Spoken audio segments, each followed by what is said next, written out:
So this is my Tamiya TA-02, although it hardly looks like one. I'm going to go through what I did to this chassis and why it looks the way it does.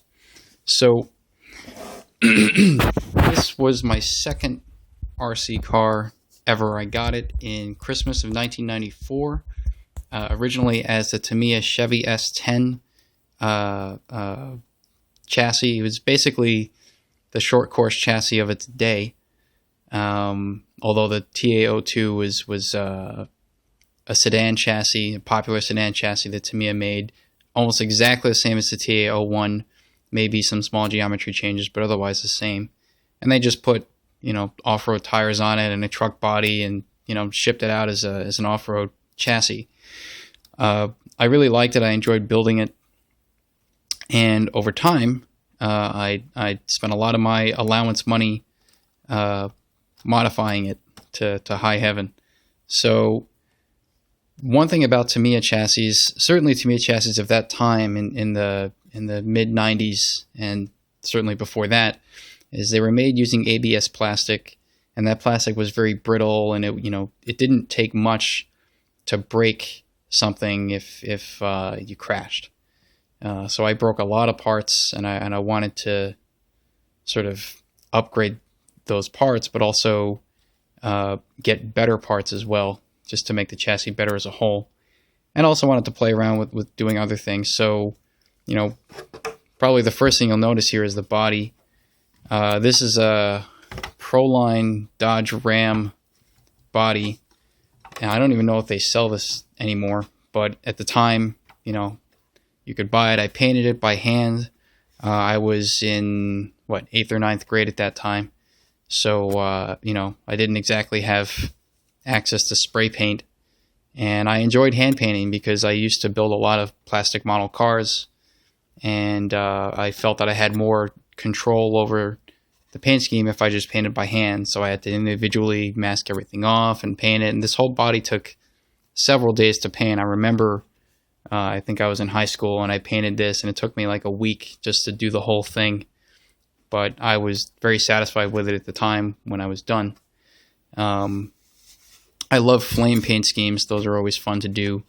And this sort of blobular thing here was semi-inspired by Brian Kinwald, because he used to run some kind of blob-like paint scheme. I think he was the first sort of professional driver to do something like that with his. So I was just kind of playing around with this, and I wanted to look cool, so that's what I did with the body. So this is the chassis. A lot of changes here. Probably the most notable thing is the actual chassis itself. In the 1990s, HPI used to primarily make aftermarket components for Tamiya chassis, and I think some other chassis as well. And one thing that they did make, in particular for the TA-02, was a carbon composite tub chassis. So originally the TA-02 had the battery mounted this way, laterally across the chassis. This carbon composite chassis is, of course, a ton stronger than the original ABS chassis, but it also mounts the battery inline at the center of the chassis. And I really wanted this because the screw holes that you would mount the front and rear transmissions on, the actual sort of plastic post would crack, and that would usually be the first thing to go on the actual tub chassis. So by getting a carbon composite chassis, I eliminated that problem. The only issue with this chassis that I really have yet to fix is because of the way the front of this chassis is molded, and I can't really show you here. I don't have a good enough angle with the camera. What it effectively implies is that the left and right parts of the bell crank, so this is the right part of the bell crank, right, and then the left piece is, can barely see it, right here. The linkage between the two is this really flimsy piece of piano wire. And it's flimsy because there's really not a whole lot of space where you can pass a linkage through. And it's hard to see.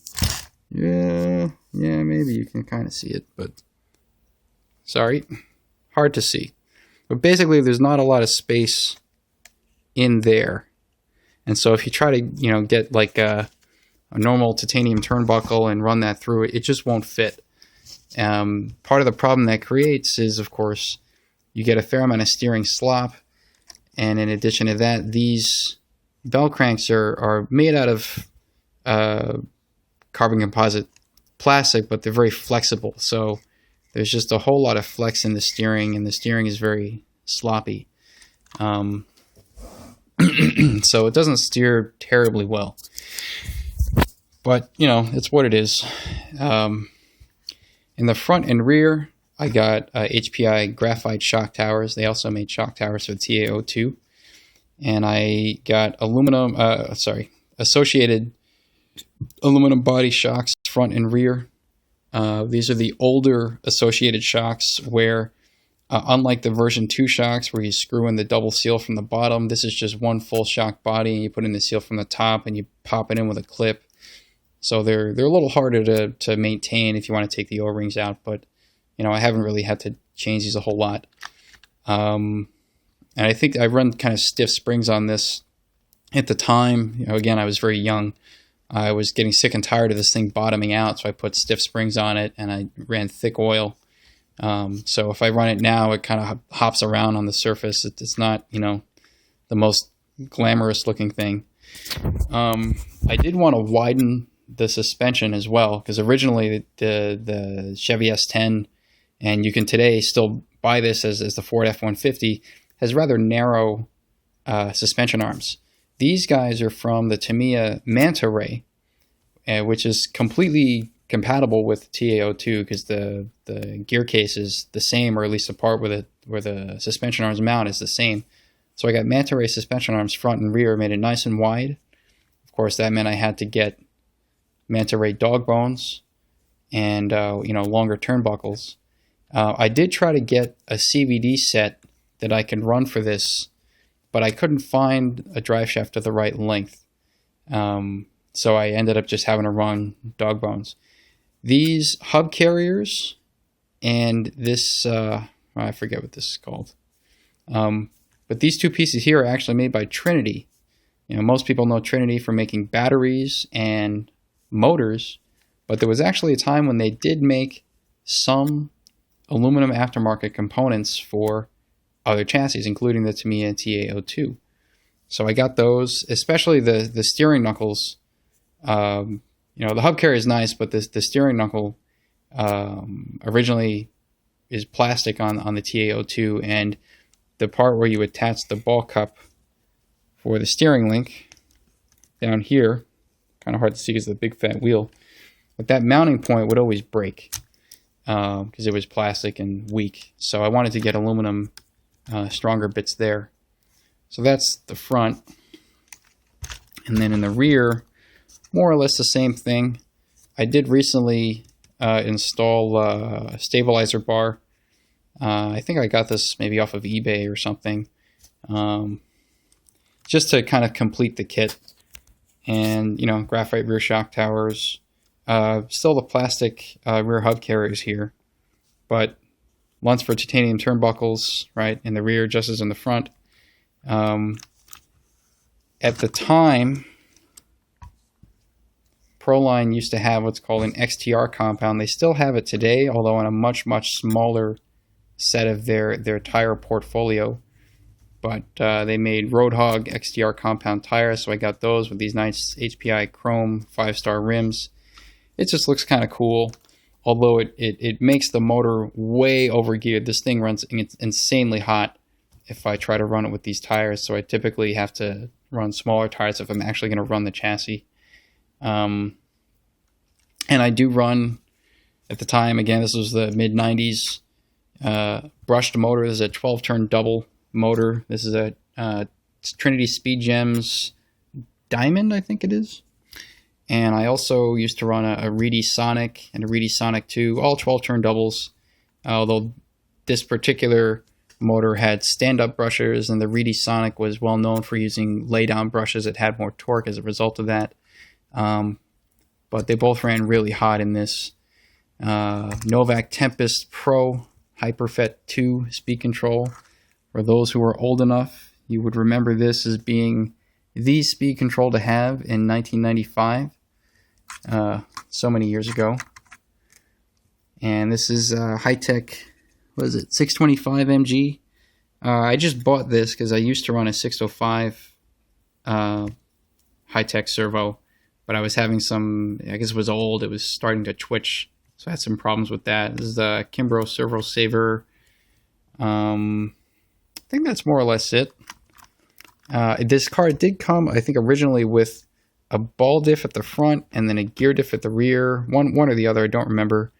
And I tried all kinds of different combinations, running ball diffs both front and rear, switching them around.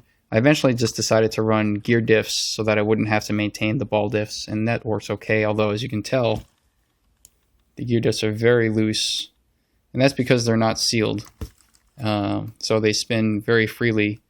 I used to fill the case with Radio Shack lube gel, which Radio Shack doesn't sell anymore, and that kind of, you know, added some viscosity to the diff, but you know, that lube gel is apparently long since worn out, I guess, or leaked out. Basically it. I haven't really done a whole lot to it other than try to keep it clean because they don't make it anymore, so it's more of a shelf clean now. Oh right, I used to run a Tamiya made an aftermarket Driveshaft piece here for the TA-02. I ran that up until very recently, and the rear cup had a little tear in it, and so the driveshaft kept popping out. So, and they don't make those anymore, but Yeah Racing still makes or sells driveshafts for this, so I got that. Nice blue aluminum, looks pretty blingy. The only thing that I don't like about this tub chassis is that there's not a whole lot of space in here to mount the battery pack. This chassis, remember, was made at a time when people were running NiCad 1700 milliamp hour, 2000 milliamp hour. And then once people started running more high capacity nickel metal hydride packs like 4000, 4200 milliamp hour, those became, you can't fit those in here. They're impossible to fit. I'd have to actually like take off one of the gearboxes and mash the thing in there. So it doesn't fit too well. I could probably fit lipos in here, but I'd have to get some kind of cutoff circuit for the speed control, because these weren't designed for lipos. So I basically have to run some of my older battery packs in this, which have a lot of cell memory and don't last very long if I run them. So this is a little trip down memory lane, I guess. Some vintage Tamiya wholesome goodness here. And I do have a remake of another Tamiya, the Avante Black Special. Can't wait to build that.